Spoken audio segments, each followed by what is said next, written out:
인생의 깊이를 더해가는 삶의 길목에서 오늘도 따뜻한 지혜의 한 조각을 나누고자 합니다.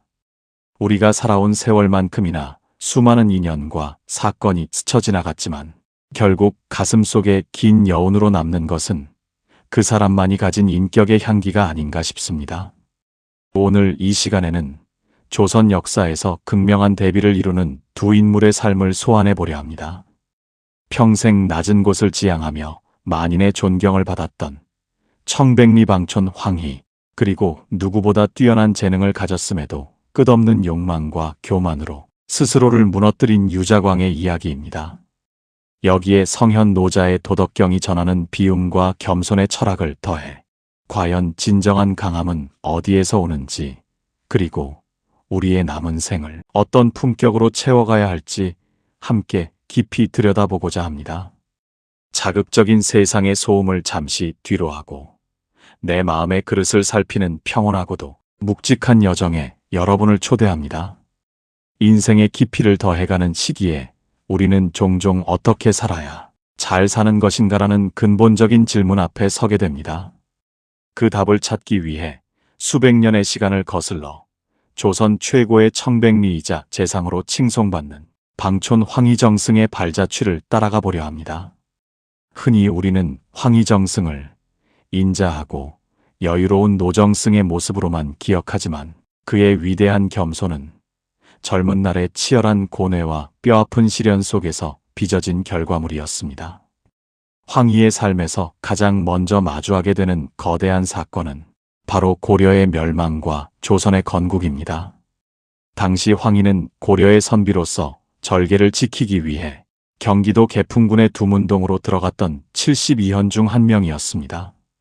당시 선비들에게 충은 목숨보다 귀한 것이었고 새로운 나라에 협력하는 것은 곧 변절로 여겨지던 시대였습니다. 하지만 황희는 여기서 아주 특별한 결단을 내립니다. 동료 학자들이 끝까지 굴 속에서 죽음을 맞이하려 할 때 그는 동료들의 권유와 자신의 고뇌 끝에 세상 밖으로 발을 내딛습니다. 백성들이 도탄에 빠졌는데 나 혼자 산속에서 깨끗함을 지키는 것이 과연 참된 의리인가? 라는 질문에 답하기 위해서였습니다. 이는 단순히 살기 위한 선택이 아니었습니다. 자신의 명예와 고결함을 유지하려는 선비의 자존심을 비워내고 백성을 위해 기꺼이 흙탕물 묻은 세상 속으로 뛰어드는 큰 겸손의 시작이었습니다. 그는 자신의 이름이 변절자로 불릴지언정 세상에 쓰임이 되겠다는 낮은 마음을 택했습니다.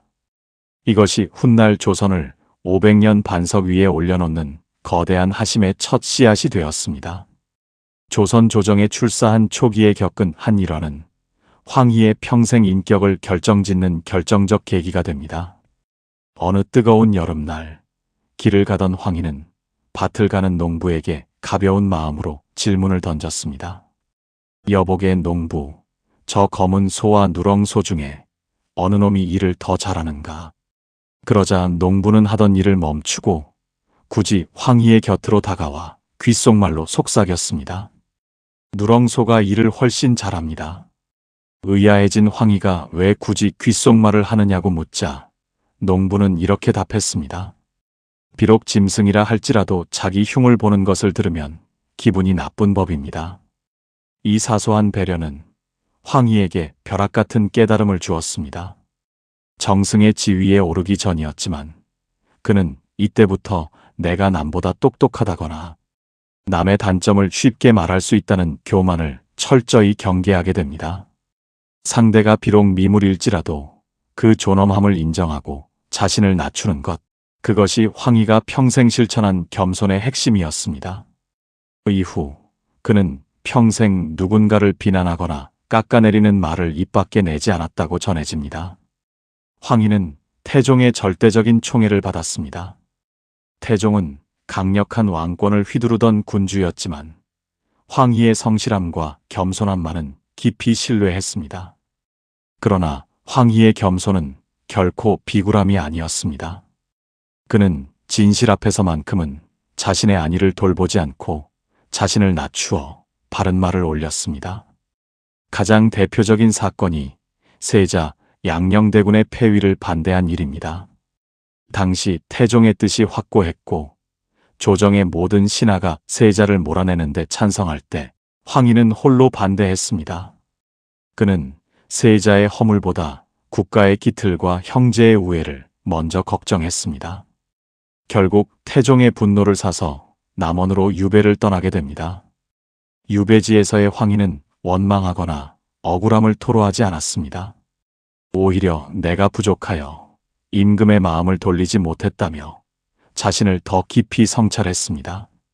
긴 유배 기간 동안 그는 화려한 관복 대신 거친 옷을 입고 백성들과 섞여 지내며 가장 낮은 곳에서 세상의 이치를 다시 배웠습니다. 높은 자리에 있을 때보다 더 낮은 곳에 있을 때 빛나는 그의 인격은 훗날 세종대왕이 그를 다시 부르게 만드는 가장 큰 힘이 되었습니다. 그는 업무에 있어서 누구보다 철저했지만 밑에 사람에 대해서는 한없이 관대하고 소박했습니다. 그는 당시 하급 관료 시절에도 동료들의 실수를 감싸 안고 공적은 항상 윗사람이나 동료에게 돌렸습니다. 그가 하급 관리들이 올리는 서류에 오탈자가 있어도 화를 내지 않고 조용히 불러 내가 보기엔 이 글자가 더 맞을 것 같은데 자네 생각은 어떤가? 라고 물었다는 점입니다. 지시하는 사람이 아니라 함께 길을 찾는 사람으로서 자신을 위치시킨 것입니다. 이러한 그의 태도는 주변 사람들의 경계심을 허물었고 결국 모든 사람이 그를 믿고 따르게 만들었습니다. 황희의 겸손은 단순히 예의 바른 행동이 아니라 타인의 인격을 온전히 존중함으로써 자신의 그릇을 키워나가는 고도의 지혜였습니다. 비워진 그릇에만 물이 담기듯 그는 자신을 비움으로써 조선이라는 거대한 나라의 기운을 담아낼 준비를 마친 셈입니다. 조선의 하늘 아래 가장 찬란한 문화가 꽃을 피우던 세종대왕 시절, 그 중심에는 18년이라는 긴 세월 동안 영의정의 자리를 지키며 국정을 총괄했던 방촌 황희가 있었습니다. 1인지하 만인지상의 지위에 올랐으나 그의 삶은 권력의 무게를 뽐내기보다 오히려 그 무게를 비워내는 과정의 연속이었습니다. 화려한 궁궐의 불빛 뒤로 그가 보여준 소박하고도 단단한 일상의 기록들은 진정한 재상의 품격이 어디에서 오는지 묵묵히 증명하고 있습니다. 황희 정승이 영의정으로 재직하던 시절 그의 집 대문은 늘 열려 있었지만 그 풍경은 여느 고관대작의 집과는 사뭇 달랐습니다. 비가 억수같이 쏟아지는 날이면 정승의 초가집 천장에서는 빗물이 뚝뚝 떨어졌고 방 안에는 대야와 그릇들이 어지럽게 놓였습니다.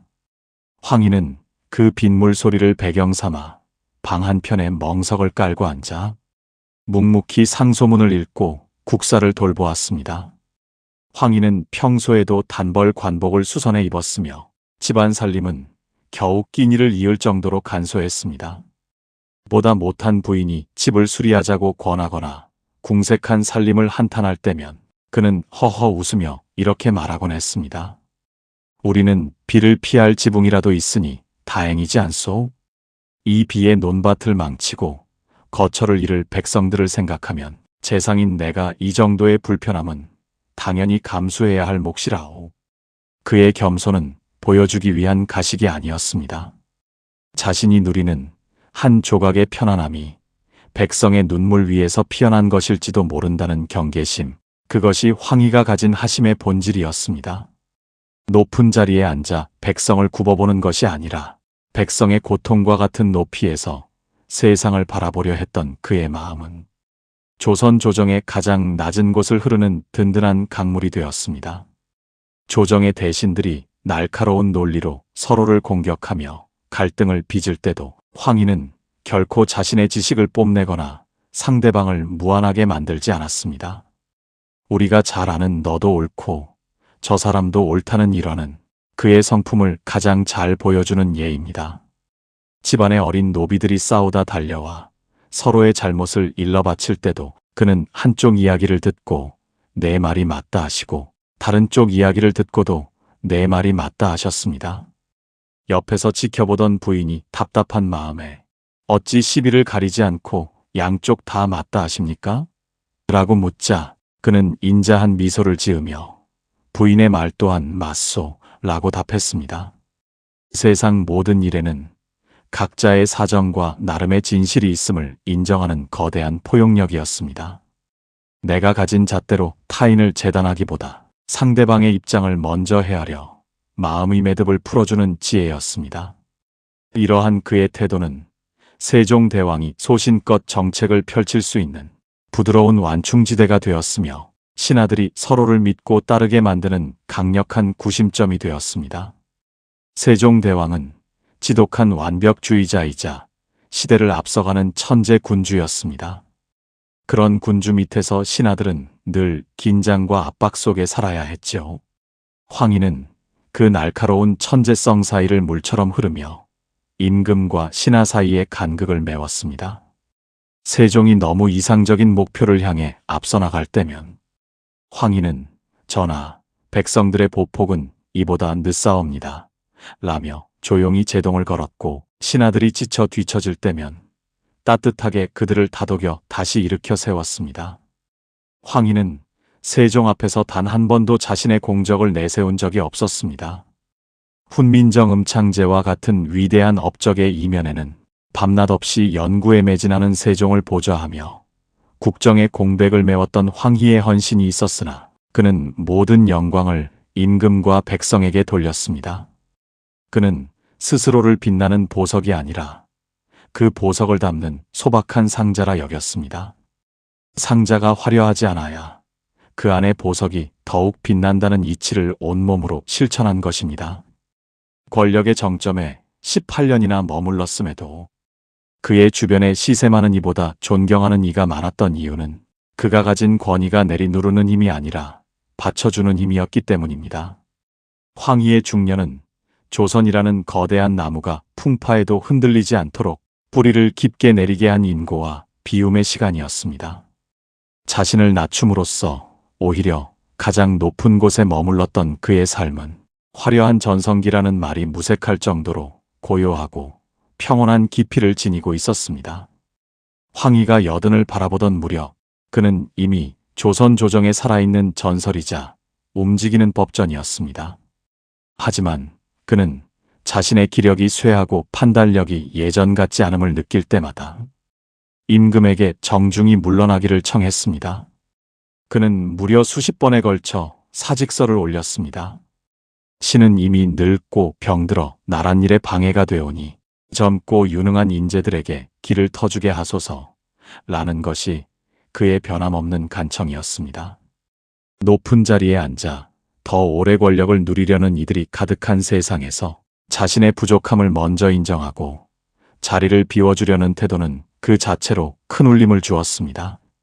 그러나 세종대왕은 황희를 결코 놓아주지 않았습니다. 임금은 황희가 조정에 앉아 있는 것만으로도 나란 일의 중심이 잡히고 백성들이 안심한다고 믿었습니다. 결국 황희는 여든이 넘은 나이에도 지팡이를 짚고 대궐에 들어야 했습니다. 임금은 늙은 정승을 배려하여 가마를 타고 대궐 안까지 들어오게 했으며 그를 위해 특별한 지팡이와 의자인 궤장을 하사하며 극진한 예우를 다했습니다. 황희는 그 과분한 대우 앞에서도 늘 몸을 낮추었습니다. 자신이 누리는 배려가 자신의 공이 아니라 오직 임금의 넓은 도량 덕분이라며 공을 돌렸고 자리에 연연하지 않되 주어진 소명에는 마지막 숨을 다할 때까지 책임을 다했습니다. 조정을 나와 집으로 돌아오면 그는 정승의 위엄을 완전히 벗어던진 평범한 할아버지였습니다. 황희의 노년 생활을 보여주는 가장 따뜻한 장면 중 하나는 어린 손주들과의 일화입니다. 어느 날 황희가 방에 앉아 깊은 상념에 잠겨 있을 때 철 모르는 어린 손녀가 다가와 할아버지의 길게 늘어진 수염을 장난스럽게 잡아당겼습니다. 곁에 있던 아들이 당황하여 아이를 꾸짖으려 하자 황희는 오히려 아들을 만류하며 허허 웃었습니다. 아이가 내 수염을 가지고 노는 것이 나라 일보다 중하지 않겠느냐? 이 아이에게 나는 정승이 아니라 그저 장난치기 좋은 할아버지일 뿐이다. 그는 밖에서는 만백성이 우러러보는 영의정이었으나 집안에서는 권이라는 두꺼운 외투를 완전히 벗어던졌습니다. 종들이나 하급 관리들에게도 그는 늘 이처럼 부드러웠습니다. 상대가 누구든 그 인격을 온전히 존중했기에 그의 주변에는 늘 사람의 온기가 가득했습니다. 1452년 문종 2년 90살의 일기로 황희는 고요히 눈을 감았습니다. 조선 역사상 이토록 오랫동안 정승의 자리에 있으면서 이토록 많은 이들의 진심 어린 애도를 받은 인물은 드물었습니다. 그가 세상을 떠났을 때 그의 집안 형편은 세간을 깜짝 놀라게 했습니다. 평생을 권력의 핵심에 있었으나 그가 남긴 재산이라고는 낡은 책 몇 권과 소박한 가재도구뿐이었습니다.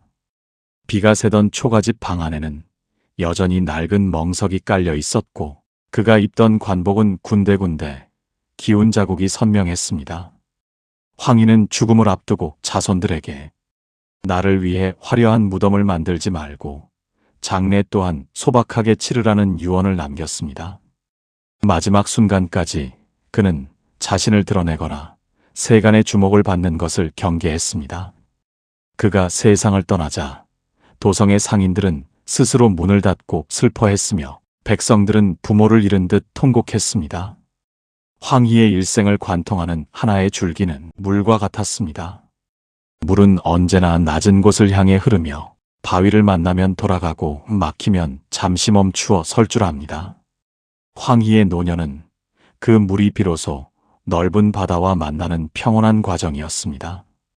그는 정승이라는 직함보다 방촌이라는 자신의 호처럼 그저 마을의 너그러운 어른으로 기억되기를 원했습니다. 자신을 비웠기에 오히려 만인의 존경으로 채워졌고 자신을 낮췄기에 오히려 역사의 가장 높은 곳에 이름이 남았습니다. 그가 남긴 것은 금은 보화가 아니라 사람은 어떻게 나이 들어야 하는가에 대한 묵직한 답이었습니다. 그가 걸어간 길은 수백 년이 흐른 오늘날에도 우리에게 낮은 곳을 살피는 지혜와 스스로를 돌아보는 겸손의 미학이 무엇인지 깊이 깨닫게 해주고 있습니다. 우리는 흔히 타고난 재주가 많으면 성공한 삶을 살 것이라 믿습니다. 하지만 그 재주가 타인을 향한 도끼와 스스로를 증명하려는 끝없는 갈증을 만날 때 인생은 전혀 다른 궤도를 그리게 됩니다. 유자광. 그는 조선의 엄격한 신분사회에서 서자라는 굴레를 쓰고 태어났지만 그 굴레를 부수기 위해 스스로 불꽃이 되기를 자처했던 사내였습니다. 유자광의 초년은 분노와 갈망으로 점철되어 있었습니다. 그는 명문가인 평강 유씨 집안에서 태어났으나 어머니가 첩이라는 이유로 서얼 신분을 벗어날 수 없었습니다. 당시 조선의 서얼들은 아무리 학문이 높고 재주가 뛰어나도 고위 관직에 오를 수 있는 문과 시험을 볼 수 없었지요. 어린 유자광은 서재 밖에서 들려오는 글 읽는 소리를 들으며 담장 너머의 세상을 향해 주먹을 쥐었습니다. 나의 재주가 저들보다 못한 것이 무엇인가 라는 질문은 평생 그를 따라다니는 그림자가 되었습니다. 그는 좌절하는 대신 남들이 보지 않는 곳에서 무예를 닦고 병법을 익히며 자신만의 칼날을 갈았습니다. 그의 가슴 속에는 세상을 향해 내가 여기 있노라고 외치고 싶은 뜨거운 욕망이 이글거리고 있었고 그 욕망은 훗날 그를 권력의 정점으로 이끄는 동력이자 동시에 파멸의 씨앗이 되었습니다. 유자광에게 결정적인 기회가 찾아온 것은 조선 세조 13년 이 시해의 난이 일어났을 때였습니다. 나라가 혼란에 빠지자 그는 하급 군관의 신분으로 자원하여 전쟁터로 뛰어들었습니다. 그는 단순히 용맹한 장수가 아니었습니다. 지형을 읽고 적의 심리를 꿰뚫는 천재적인 지략가였지요. 그는 적진 깊숙이 침투하여 정보를 수집하고 적의 퇴로를 차단하는 대담한 공을 세웠습니다. 전쟁이 끝난 뒤 세조는 유자광의 재능을 한눈에 알아보고 파격적인 대우를 내립니다. 서얼 출신임에도 불구하고 정계공신에 책봉되며 단숨에 고위직으로 수직 상승한 것입니다. 이때부터 유자광의 삶에는 브레이크 없는 질주가 시작됩니다. 그는 자신의 공적을 자랑스럽게 여기며 자신을 무시했던 명문가 사대부들 보란듯이 화려한 관복을 차려입고 입궐했습니다.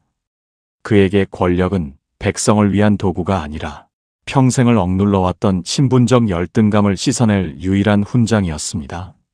세조는 유자광의 거침없는 성격과 명석한 두뇌를 무척 아꼈습니다. 유자광은 임금이 무엇을 원하는지 귀신같이 알아차리는 능력이 있었고 복잡한 국정 현안을 단칼에 해결하는 결단력을 보여주었습니다. 그는 임금의 총애를 등에 업고 서울 출신으로서는 상상조차 할 수 없었던 병조 참판의 자리까지 오르게 됩니다.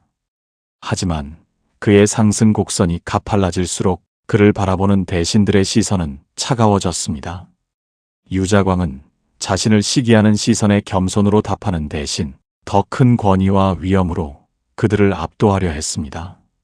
그는 회의석상에서 거침없이 자신의 주장을 펼쳤고 반대하는 이들을 논리로 꺾어놓는데 주저함이 없었습니다. 그는 임금 앞에서도 자신의 공적을 당당히 내세웠으며 자신을 비판하는 신하들을 향해 날선 비판을 서슴지 않았다고 합니다.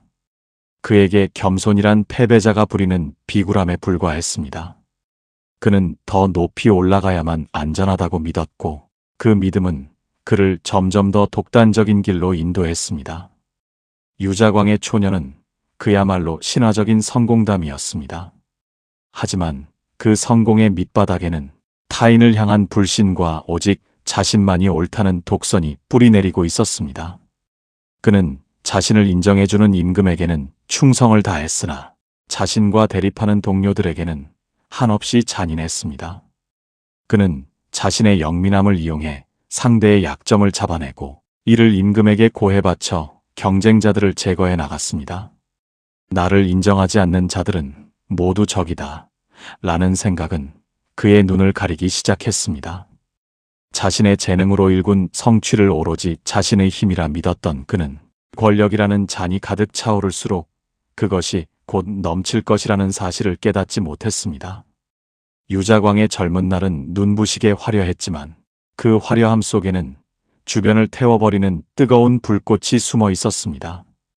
자신을 낮추어 바다에 닿았던 황희와 달리 유자광은 오직 하늘 끝까지 솟아오르려 했던 불꽃이었습니다. 그리고 그 불꽃이 가장 밝게 빛나던 바로 그 순간 그의 인생을 뒤흔들 거대한 어둠이 서서히 다가오고 있었습니다. 유자광의 이름이 역사의 공포로 각인된 첫 번째 사건은 당대 최고의 명장이자 젊은 영웅이었던 남이 장군을 무너뜨린 일이었습니다.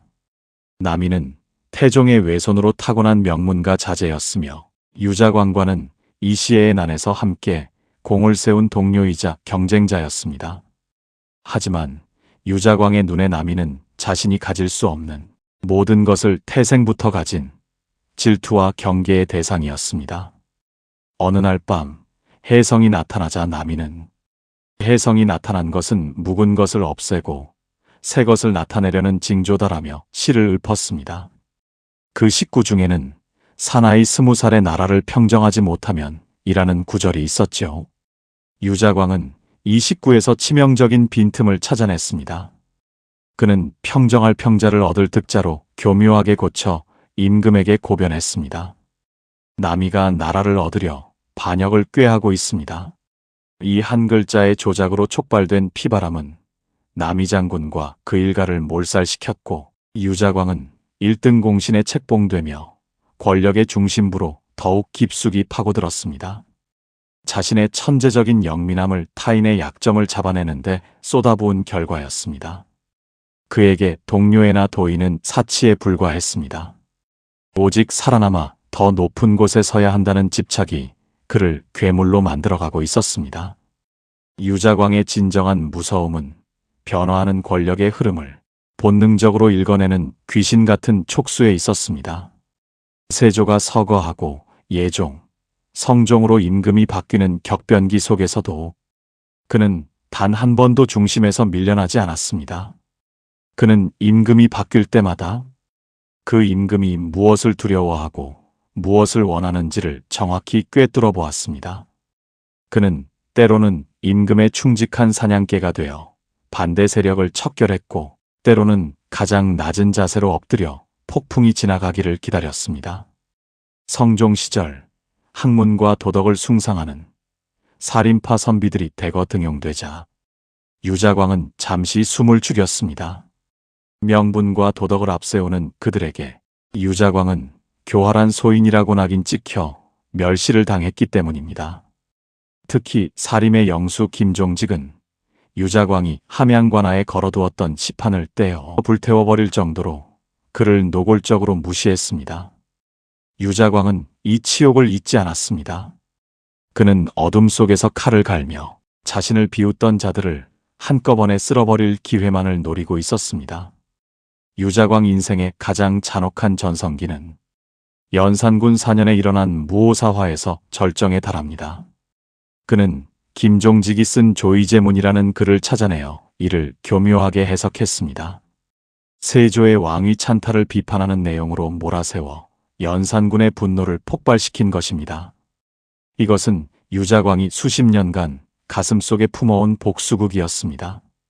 그는 김종직의 제자들과 살인파 선비들을 하나하나 지목하며 그들의 숨통을 조였습니다. 저들이 전하의 조부인 세조대왕을 능멸하고 있습니다. 라는 그의 외침은 연산군의 광기를 자극했고 수많은 선비가 형장의 이슬로 사라지거나 귀양을 떠났습니다. 이미 죽은 김종직의 무덤을 파헤쳐 시신의 목을 베는 부관참시까지 주도하며 유자광은 광기 어린 승리감을 맛보았습니다. 이제 조정에서 그에게 대적할 자는 아무도 없었습니다. 무오사화 이후 유자광은 무령부원군에 봉해지며 명실상부한 권력의 정점에 섰습니다. 그는 화려한 저택을 짓고 막대한 재산을 모았으며 왕조차 그의 눈치를 볼 정도로 기세등등했습니다. 하지만 그가 오른 정상은 칼날처럼 날카롭고 위태로웠습니다. 주변에는 오직 공포에 질려 아부하는 자들뿐이었고 뒤돌아서면 그를 저주하는 목소리가 강물처럼 흐르고 있었습니다. 유자광은 끊임없이 채우려 했습니다. 더 많은 재물, 더 높은 관직, 더 강력한 권위로 자신의 불안한 영혼을 덮으려 했습니다. 하지만 채우면 채울수록 그자는 흔들렸습니다. 자신의 영민함을 오로지 남을 무너뜨리는 데 썼던 그의 중년은 겉으로는 누구보다 화려한 승리자였으나 내면으로는 한없이 고립된 패배자의 길로 접어들고 있었습니다. 권력이라는 덧없는 아지랑이를 잡으려 했던 그의 불꽃 같은 전성기는 이제 서서히 저무는 해를 향해 달리고 있었습니다. 누군가는 낮은 곳으로 흐르며 큰 바다를 이루고 누군가는 억지로 거슬러 올라가다 거센 물살에 부서지곤 합니다. 유자광의 노년은 바로 그 부서진 파편들의 기록이었습니다. 자신의 재능으로 세상을 호령하고 수많은 일을 무너뜨리며 쌓아 올린 권력의 성벽은 세월의 풍파 앞에서 허망하게 무너져 내리기 시작했습니다. 연산군의 폭정이 극에 달하던 시절 유자광은 임금의 눈과 귀를 가린 채 최고의 권세를 누렸습니다. 하지만 폭정의 끝에는 반드시 변화의 물결이 찾아오는 법이지요. 1506년 중종 반정이 일어나 연산군이 폐위되자 유자광은 또 한 번 특유의 본능적인 생존력을 발휘합니다. 그는 반정 공신들의 명단에 이름을 올리기 위해 재빨리 태도를 바꾸어 연산군의 죄상을 고발하고 반정 세력에 가담했습니다.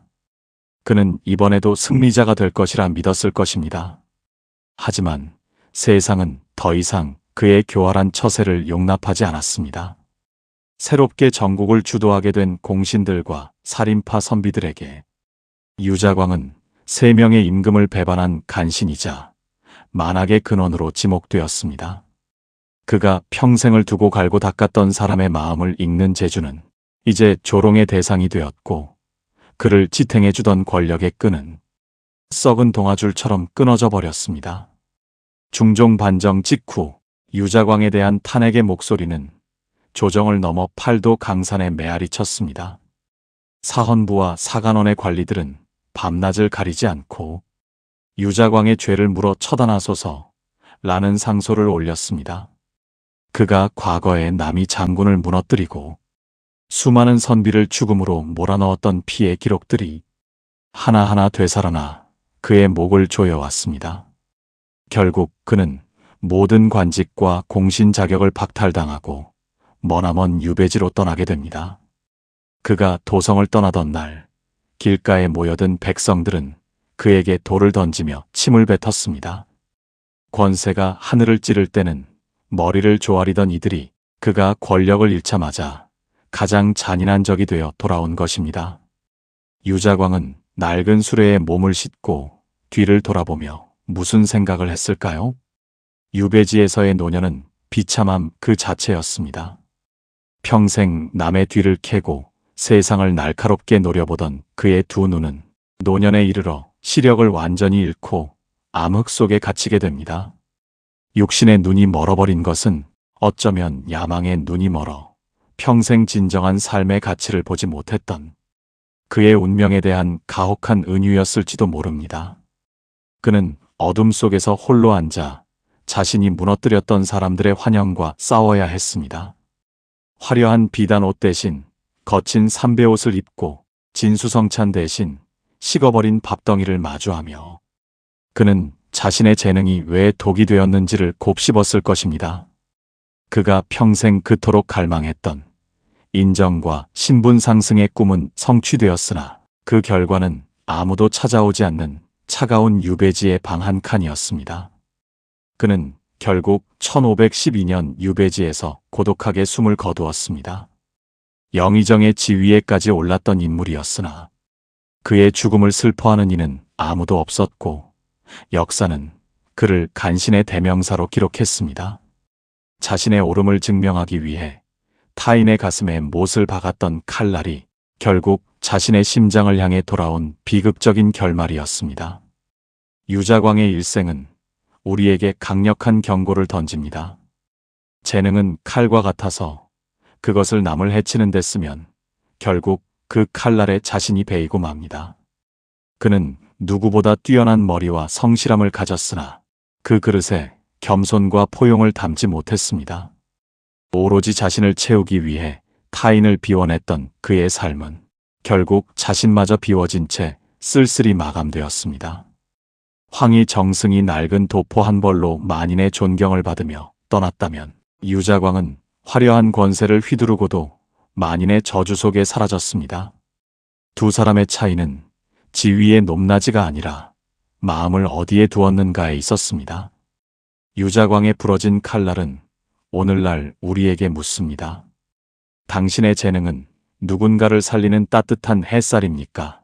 아니면 누군가를 베는 서슬퍼런 칼날입니까? 그의 불꽃 같던 욕망이 꺼진 자리에는 차가운 재만 남았습니다. 황희정승의 물 같은 삶과 유자광의 불꽃 같은 야망을 나란히 마주하며 우리는 인생의 가을에 접어든 스스로에게 묻게 됩니다. 우리는 지금 무엇을 채우려 애쓰고 있으며 무엇을 비워내지 못해 괴로워하고 있는가? 이 물음에 대해 2500년 전 노자는 도덕경을 통해 묵직한 답을 건넵니다. 노자는 가장 좋은 것은 물과 같다고 했습니다. 물은 만물을 이롭게 하면서도 결코 다투지 않습니다. 모든 이가 싫어하는 낮은 곳으로 스스로 흘러가기에 결국 거대한 바다를 이룹니다. 황희 정승이 18년이라는 긴 세월 동안 영의정의 자리를 지키면서도 평온할 수 있었던 비결은 바로 이 물의 지혜에 있었습니다. 그는 자신을 내세워 타인을 누르려 하지 않았고 빗물이 새는 초가집의 낮은 자리에서도 천하의 대계를 논했습니다. 자신을 낮추었기에 세상의 모든 지혜가 그에게로 흘러들었고 다투지 않았기에 그를 이길 수 있는 자 또한 아무도 없었습니다. 오직 자신의 옳음만을 증명하려 했던 유자광의 오만은 결국 스스로를 찌르는 부메랑이 되어 돌아왔습니다. 채우는 데만 급급했던 그의 인생은 정작 그 무게를 이기지 못하고 무너져 내린 것입니다. 노자의 가르침 중 가장 백미는 공을 이루면 몸을 물러나는 것이 하늘이돌이라는 구절입니다. 황희는 끊임없이 사직을 청하며 자신의 자리를 비워주려 했습니다. 그 비워진 공간에 새로운 인재들이 담겼고 조선의 전성기는 더욱 빛날 수 있었습니다. 중년과 노년은 인생의 열매를 맺는 시기입니다. 이 시기에 우리에게 필요한 것은 더 날카로운 지식이나 더 많은 재물이 아닙니다. 오히려 물처럼 자신을 낮추어 타인의 마음을 담아내는 넉넉한 그릇이 되는 일입니다. 비워진 그릇에만 향기로운 차를 담을 수 있듯이 우리도 마음의 욕심을 비워낼 때 비로소 진정한 평온과 품격이 깃듭니다. 우리도 물처럼 유연하고 바다처럼 깊은 인생이 되기를 소망해 봅니다.